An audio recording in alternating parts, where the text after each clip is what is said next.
Hey guys, today I'm going to be reviewing the Dark Knight Movie Masters Batman figure. I know this figure was like one of the most reviewed figures on YouTube. But I figured that since, that was back in 2008, since popularity has probably died down a little bit, I figured I would throw my review out there too. Just because I just got done doing the Two-Face, Harvey Dent, and Joker Movie Masters figures that just came out, I figured I would go back and do the Batman also. So, like I said, this guy was released in May 2008, when The Dark Knight originally came out, and 2 years later we're getting the rest of the figures. But, that's beside the point. This is actually one of my favorite Batman figures. I would say my other two favorites are the DC Superheroes 2-pack Batman with the really long fabric cape, and then the DC Universe Wave 10 Batman. Those are probably my top 3 favorite Batman figures that I have. And this is just a really, really incredible figure. It's like pretty much 100% accurate to the movie. The detail on it is incredible. I remember when I first got it 2 years ago, I was just blown away by it. It was just amazing. His armor is all detailed very well, very accurate to the movie. He's got the little, I want to say like stippling effects in there. It's like the mesh look underneath his armor, and it all just looks so incredible. His little firing things here are all detailed very nicely. There's even 6 of them on each arm instead of just 3. They could have easily got away with just putting 3 on there, but they actually sculpted all 12 of them, if you count both arms. The face sculpt is really accurate to the movie. Everything is just really good about this figure. Even his belt is sculpted incredibly. They even painted his cell phone communicator and all the pouches and everything, the little capsules, and even underneath the cape, there's a lot of detail in there. I think the only way they could have made this better is if they would have sculpted on the grapple launcher that he uses. I think that would have been nice, but it's not a big deal at all. Even the bottom of his shoes are sculpted. I don't know how well you can see that detail, but it's there. It's just really nice. Now, his articulation, he's got a ball jointed neck. It can go up and down, and it can turn side to side. His shoulders are hindered by his shoulder pads a little bit, so that's about as far as they can go outwards, but they still have the full range up and down. They can go all the way around there. In his bicep, he has a turning, I forget what joint it's called, what kind of joint it is, but turns, swivel joint. He has the elbow joint there, and he turns at the wrist. He also turns at the waist, and he has the ab joint there. His legs can move forward and backward, in and out. They can turn at the thigh. He also bends at the knee and at the foot. So, very nice amount of articulation that he's got there. So you can get him in a lot of cool poses. Well, actually, now that I mention it, or think of it, there's not that many poses you can do with him because of his cape. Really, like, you can't do like a crouching pose that well because his cape will get in the way. Well, I guess maybe you can. Yeah, it's not too bad. It's a pretty cool pose, I guess.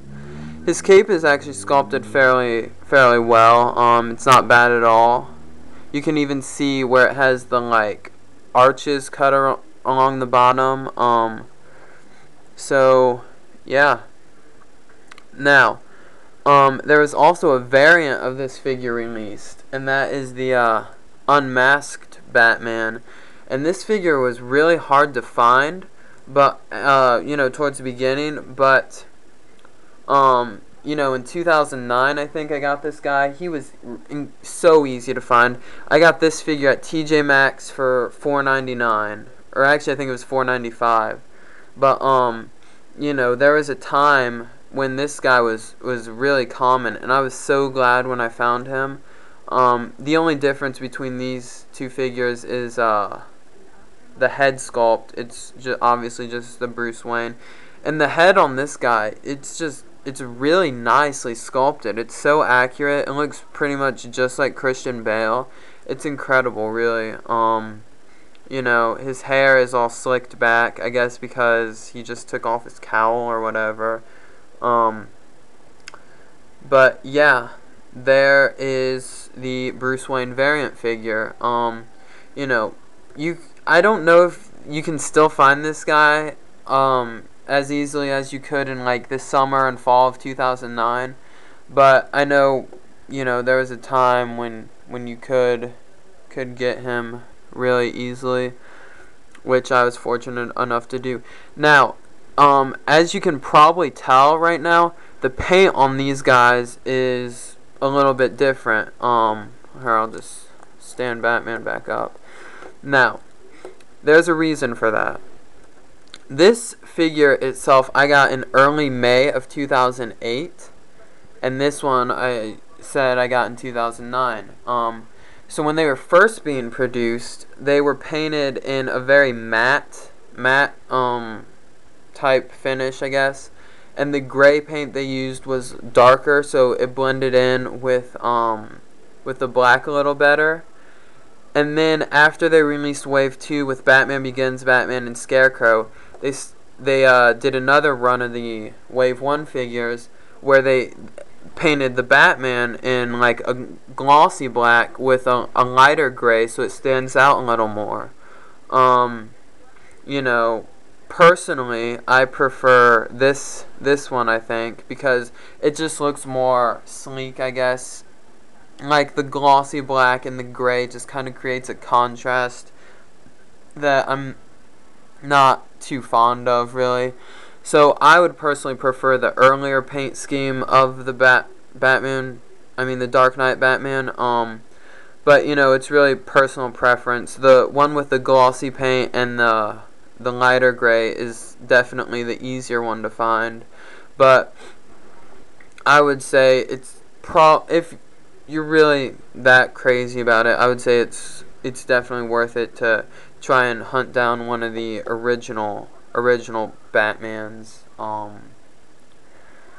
But it's really just a matter of preference. Like I said, I prefer this one, but whatever. Now these guys did come with technically two accessories, I guess. And that is the black Batman mask as crime scene evidence, I guess. And then they came with the evidence baggie. It's just a little Ziploc bag with a sticker on here. It says Gotham PD, evidence sealed by date, where you can write in like, Commissioner Gordon or whatever, and then a date. And then down here on the side it says warning, object of evidence is only to be opened by authorized individuals. I think this is actually really cool for like the Joker card or the Two-Face coin, because these are actual life-size props. But for the figures that came with the masks, I think the baggie is just stupid. It doesn't make any sense. Like, why would you have a tiny mask in a life-size evidence bag? It doesn't make any sense at all. But the mask itself is pretty nice, I guess. It's got the sculpting on there, so it looks, pretty accurate to the movie. You could technically slip it on a 12-inch figure's face, but I can't really find a figure that it looks decent on. It's too big for like the 12-inch Movie Masters Unmasked Batman. It's too big for him. So, you know, I guess these are just intended for display. But, yeah. I guess that's pretty much all I gotta say about these guys. I would say you definitely want to pick up both of these. You know, they're both really neat figures. They're the same figure, but this one just has the different head. But I love these guys. I would say this Batman, the Joker, this Joker, the jail cell Joker with a better head sculpt, and then the Two-Face are my 3 favorite Movie Masters figures.